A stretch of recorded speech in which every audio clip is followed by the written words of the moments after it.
Hello everyone. Bad bank series के last video में हमने जाना बैड बैंक के बारे में, उसके डिफरेंट स्ट्रक्चर के बारे में और स्वीडन और स्पेन के बैड बैंक एक्सपीरियंस के बारे में। उसी सीरीज को आगे बढ़ाते हुए इस वीडियो में हम फोकस करेंगे आयरलैंड और उसके फाइनेंशियल क्राइसिस के ऊपर।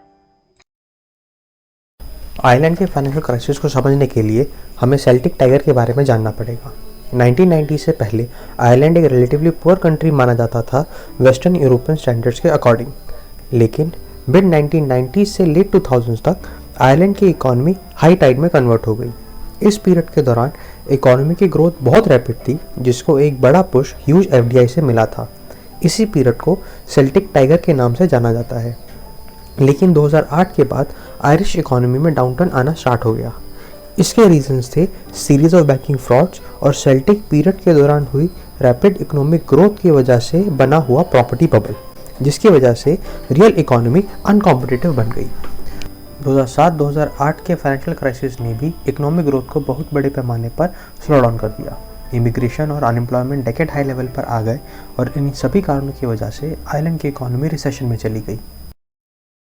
इस फाइनेंशियल क्राइसिस को मैनेज करने के लिए आयरिश गवर्नमेंट ने लेट 2009 में नेशनल एसेट मैनेजमेंट एजेंसी को क्रिएट किया, जिसकी ओनरशिप 51% प्राइवेट इन्वेस्टर्स के पास थी और रिमेनिंग 49% गवर्नमेंट के पास थी। लेकिन अगर इसको ध्यान से देखा जाए तो ओनरशिप स्ट्रक्चर बहुत डिफरेंट है। नामा के अंदर 3 प्राइवेट इन्वेस्टर्स थे, जिनमें हर एक इन्वेस्टर ने 17 मिलियन यूरोज़ की इन्वेस्टमेंट की थी। नामा की इनिशियल कैपिटल 100 मिलियन यूरोज़ की थी। लेकिन ये 3 प्राइवेट इन्वेस्टर्स कोई और नहीं बल्कि बैंक द्वारा चलाए जाने वाले पेंशन फंड मैनेजर्स ही थे, जिनकी पेरेंट या मेजर शेयर होल्डिंग कंपनी को 2011 में ही नेशनलाइज कर दिया गया है। इसी कारण इंटरनेशनल रेटिंग एजेंसीज भी नामा के डेट को आयरिश गवर्नमेंट के डेट का पार्ट ही मानती है। उसके बाद 2012 तक कुछ प्राइवेट इन्वेस्टर्स की सेल होने के बाद और गवर्नमेंट का शेयर नामा में माइनॉरिटी 49% से बढ़कर मेजॉरिटी 66% हो गया है। नामा के क्रिएशन के बाद उसमें करीब 12,000 लोन्स को ट्रांसफ़र किया गया, जिसमें 60,000 properties as a securities transfer की गई, जो लैंड, उनसे रिलेटेड डेवलपमेंट राइट्स और एसोसिएटेड लोन से रिलेट करती थी।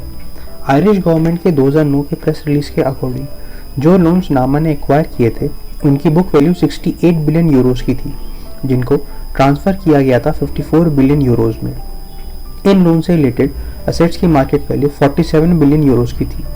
नामा के बग प्रोफाइल के बारे में बात करें तो उसका मेजर काम है डेटर्स को मैनेज करना, डेट्स की रीपेमेंट करना, एसेट्स की सेल करना, जो एसेट्स फ्रॉडलेंट तरीके से ट्रांसफ़र किए हैं उनका रिवर्सल करना और जहाँ जहाँ ज़रूरी हो वहाँ इन्फोर्समेंट लेकर आना। नामा के इनकम के 2 सबसे बड़े सोर्सेज हैं रेंटल इनकम और अनएनकम्बर्ड एसेट्स, यानी वो एसेट जिनमें कोई भी लाइबिलिटी ना अटैच हो, उनके राइट्स को ग्रांट करके चार्जेस कलेक्ट करना। नामा को अपने इनिशियल ईयर्स में मेजर क्रिटिसिज्म मिली थी, चाहे वो पॉलिटिकल हो या एकेडमिक। इस क्रिटिसिज्म को समझने के लिए हमें ट्रांसफ़र वैल्यू को समझना पड़ेगा। जब भी एक लोन बैड बैंक में ट्रांसफ़र होता है तो वो अपने रियल वैल्यू पर ट्रांसफ़र नहीं बल्कि एक डिस्काउंटेड वैल्यू पर ट्रांसफ़र होता है, जो नामा के केस में 30% एस्टिमेट की गई थी। इसी डिस्काउंटेड वैल्यू को हेयर कट कहा जाता है और इन असेट्स की कंसिडरेशन में बैंक्स में बॉन्ड सेल किया जाता है मार्केट से कैश रेज करने के लिए। नॉर्मल सर्कमस्टांसेस में इन असेट्स की करंट वैल्यू मार्केट वैल्यू होती है, बट नामा के केस में ये एक नोशनल वैल्यू थी, जिसको लॉन्ग टर्म इकोनॉमिक वैल्यू कहा गया। ये वैल्यू अल्टीमेटली आयरिश बैंक्स के शेयर प्राइस से ही डिराइव की गई। बैंक के शेयर प्राइस रिसेशन के टाइम पर तो लो लेवल पर थे, बट इवेंचुअली राइज कर रहे थे। क्रिटिक्स के according long term economic value जैसा कोई भी वेल नोन कॉन्सेप्ट या एक्सेप्टेड टर्म इकोनॉमिक में एग्जिस्ट नहीं करता और 2009 से पहले ये एक्रोनिम इंटरनेट पर भी अपीयर नहीं करता था। ये सिर्फ एक इन्वेंटेड टर्म है, जिसका प्राइमरी पर्पस एसेट की वैल्यू मार्केट वैल्यू से हायर वैल्यू पे कराने का है फ्रॉम टैक्स पेयर्स फंड। नामा की परफॉर्मेंस को अगर उसे क्रिटिसिज्म के कॉन्टेक्स्ट में समझें तो ये एक सक्सेसफुल बैड बैंक कहा जाएगा। मई 2014 में आयरिश गवर्नमेंट ने STZ प्लानिंग स्कीम को अप्रूव किया था, जिसमें नामा का 75% का शेयर था, जो रफली 22 हेक्टेयर ऑफ डेवलपमेंट लैंड था। अक्टूबर 2015 तक नामा ने 31 बिलियन यूरो से ज़्यादा का कैश जनरेट कर लिया था, जिसका 73% सीनियर बॉन्ड्स को रिडीम करके जनरेट किया गया था। ये रिडेम्पशन अपने टारगेट ईयर से 2 साल अर्ली था। 2017 की एनुअल रिपोर्ट्स ने नामा का प्रॉफिट 481 मिलियन यूरोस दिखाया था और इसका प्रोजेक्टेड लाइफ टाइम सरप्लस भी इंक्रीज करके 3.5 बिलियन यूरोस कर दिया गया था। 2018 तक नामा ने अपने ओन एसेट में से करीबन 37.4 बिलियन यूरोस के एसेट को रिकवर कर लिया था और लाइफ टाइम सरप्लस की प्रोजेक्शन को भी फर्दर इंक्रीज करके 4 बिलियन यूरोस कर दिया था। एज ऑन सितंबर 2021 नामा ऑलरेडी 2.75 बिलियन यूरोस का सरप्लस जनरेट कर चुका है और प्रोजेक्टेड लाइफ टाइम सरप्लस को फर्दर इंक्रीज करके 4.65 बिलियन यूरोस कर दिया गया है।